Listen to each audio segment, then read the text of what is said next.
Okay, last but not least, this r squared value, it's called the coefficient of determination, r squared. Okay. And what it measures is it measures the percent of variability in the response variable that is accounted for by the least squares regression line, right? I liken it to, it tells you to what percent these two variables are related, right? Again, you've dealt with r, which is the correlation, so this is just that r value squared. Okay. Note here that the remaining percent of variability is due to other variables not being measured. So again, we're only looking at two at a time, but very rarely are there just one explanatory variable leading to a response. Typically, there's many explanatory variables leading to a response, and we just focus on one at a time. So note here, ideally, what would we like? Well, we want our S to be close to zero. We want our residuals to be as close or as small as possible, because that means that our actual values are really, really close to our line of best fit, our regression line. Okay, so again, predictions are very close. And we want our r squared value to be close to 1 or 100%. We want to relate these two variables with 100% of the variability, right? We want to say that almost all of the variability in the response is accounted for by our model. All right. So be aware of this. Okay. All right. So let's take a look at our last example here. Okay. Example 3, does knowing tapping time help? We use the least squares regression line to model the relationship between the amount of soda remaining in milliliters and the tapping time in seconds for cans of vigorously shaken soda. Interpret the value r squared equals 0.85 for this model. So here is going to be our memorized type of answer. So we're going to say about 85%. So we change this into a percentage. About 85% of the variability in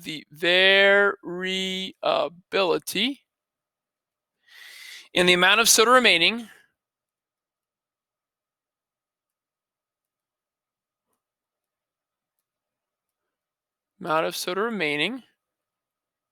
and that is milliliters, is accounted for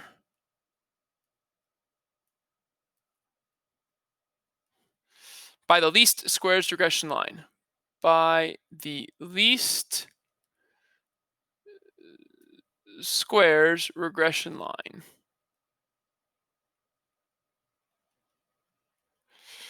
With x equals tapping time in seconds.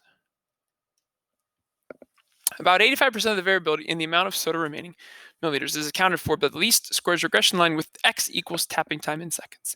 And again, 85% is pretty good, right? That only means there's 15% that is not accounted for in this model. So the question is, what about the other 15%?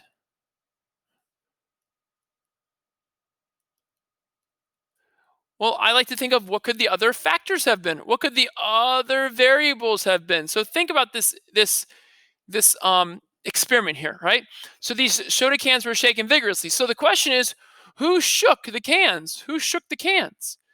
Did Johnny, who bench presses 300, shake this can, and Jimmy, who only benches 170, shook this can? So maybe strength, right? So who shook the can?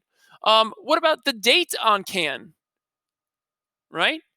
So maybe some cans were made, earlier or later than others. So like they're more flat, right? So soda gets flat. I know that if it stays like, sealed, it shouldn't, but maybe it still does. I don't know. Okay. Maybe the can was dented. I don't know, right? So there's other variables that might go into effect here for the other 15%.